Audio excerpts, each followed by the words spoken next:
नमस्कार दोस्तों, कैसे हैं आप। प्रसिद्ध उज्जैनी नगरी महाकाल की निवास भूमि है।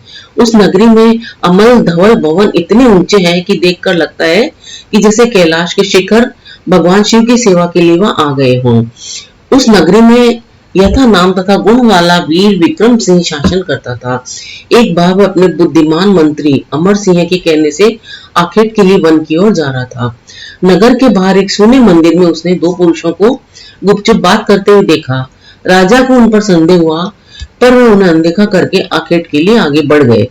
बहुत देर बाद अनेक हिंसक पशुओं को मारकर अपने सेवकों के साथ जब वह उसी मार्ग से वापस लौटे तो उस सोने मंदिर में वे दोनों फिर पुरुष उसी तरह गुपचुप मंत्रणा करते दिखे। अब राजा ने अपने सेवकों को भेजकर उन्हें पकड़वाकर बंधवा लिया और अपनी सभा में उन्हें उपस्थित करने का आदेश दिया।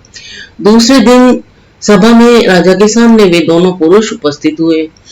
राजा ने पूछा, तुम लोग कौन हो और उस मंदिर में आपस में क्या मंत्रणा कर रहे थे।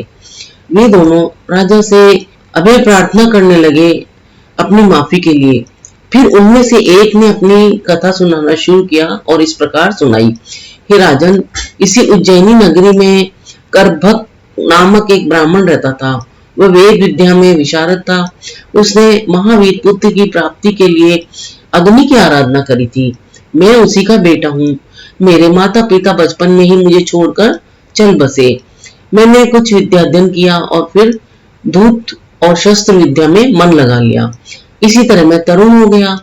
गुरुजनों का मेरे ऊपर कोई अंकुश तो था नहीं, इसलिए मैं बुझबल से मत होकर इधर उधर भटकता रहा।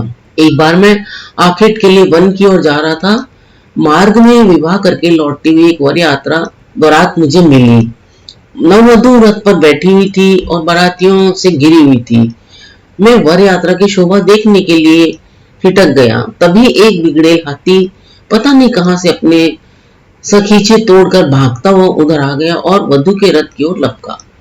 हाथी के डर से घबराकर सारे वर यात्री और दूल्हा भी नववधु को रथ पर बैठी छोड़कर प्राण बचाकर भाग गए। मुझे उनकी कायरता पर बड़ा क्रोध आया। वह हाथी नववधु के रथ की ओर तहस नहस करने के लिए जाने वाला ही था, तभी मैंने उसे ललकारा। वह रथ छोड़कर मुझे कुचलने के लिए बढ़ा। मैं उसे दौड़ाता हुआ बहुत दूर ले गया। रास्ते में मैं एक घनी पत्तियों वाले वृक्ष की टहनी में जा छिपा। फिर उसमें से एक टूटी टहनी हाथी के मार्ग में रखकर पेड़ों के झुरमुट में ओझल हो गया। क्रोध में पागल हुआ वह हाथी उस टहनी को कुचलता हुआ आगे बढ़ गया। मैं शीघ्र लौटकर नववधु के पास आया और उससे पूछा कि तुम ठीक से तो हो। नववधु बोली, मेरी अब क्या कुशल है। मैं तो ऐसे कायर के पल्ले पड़ गई हूँ। हाँ, यह कुशल अवश्य है कि मैं तुम्हें अक्षत रूप में देख रही हूँ। यह कायर तो अब मेरा पति नहीं हो सकता है। तुमने मेरे प्राण बचाए हैं, इसीलिए मेरे भर्ता तो तुम ही हो। तुम इस वर यात्रा के पीछे पीछे आओ, अवसर मिलते ही हम कहीं भाग चलेंगे। मैंने ही उसकी बात मान ली। कुछ देर में उसका पति और उसको छोड़कर भागे जाने वाले सभी वर यात्री लौट आए। वे लोग फिर आगे चल पड़े। मैं लक्षित रहकर वर यात्रा के पीछे पीछे चलने लगा। मैंने देखा कि नववधु अपने पति को पास भी फटकने नहीं दे रही थी। इस प्रकार हम लोग लोह नगर पहुंचे, जहां इस लड़की की ससुराल थी। मैं नगर के बाहर एक मंदिर में ठहर गया। वहीं मुझे मेरा एक मित्र मिल गया। हम दोनों तुरंत एक दूसरे से घुल मिल गए। मैंने इसको फिर अपने मन की सारी बात बता दी। इसने भी अपने सब रहस्य मेरे आगे खोल दिए, अपने मन की बातें बता दी। रहस्य खुलने पर कुछ संयोग ऐसा बैठा कि उसी नववधु की जो ननद थी, इसका प्रेम उसके साथ चल रहा था। इसने कहा कि मैं अपनी प्रेमिका की सहायता से तुम्हारा काम भी करवा दूंगा और अपना काम भी साध लूंगा।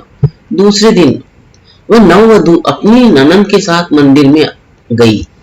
मंदिर में हम दोनों पहले ही छिपकर बैठे थे।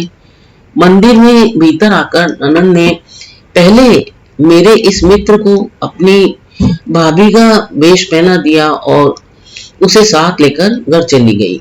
नववधु ने मेरे मित्र का पुरुष वेश पहन लिया और मैं उसे अपने साथ मंदिर से बाहर निकाल लाया और उसे लेकर उज्जैनी की ओर चल पड़ा। उसी रात को जब विवाह की धूमधाम के कारण लोग मदपान करके मस्त होकर सो रहे थे, तो मेरे मित्र के साथ उसकी प्रेमिका भी घर से निकल भागी और उज्जैनी में आकर ये लोग यहाँ हमको मिल गए। ये राजन, यही हमारी कथा है, यही हमारी जो वार्ता थी वो थी। हम दोनों मित्र की प्रेमिकाएं भाभी और ननंद हमारे साथ है।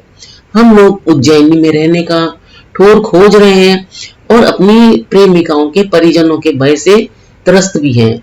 आप हमारे साथ चाहे जैसा व्यवहार करें। उनकी कथा सुनकर राजा ने उज्जैनी में उन सभी के रहने के लिए व्यवस्था कराई और साथ ही जीविका के लिए भी साधन उपलब्ध कराए। तो दोस्तों, आपको यह कहानी कैसी लगी? अगर अच्छी लगी हो तो मेरे इस वीडियो को लाइक, शेयर और सब्सक्राइब करना ना भूलें। अपना कीमती समय देकर वीडियो देखने के लिए आप सभी को बहुत बहुत धन्यवाद।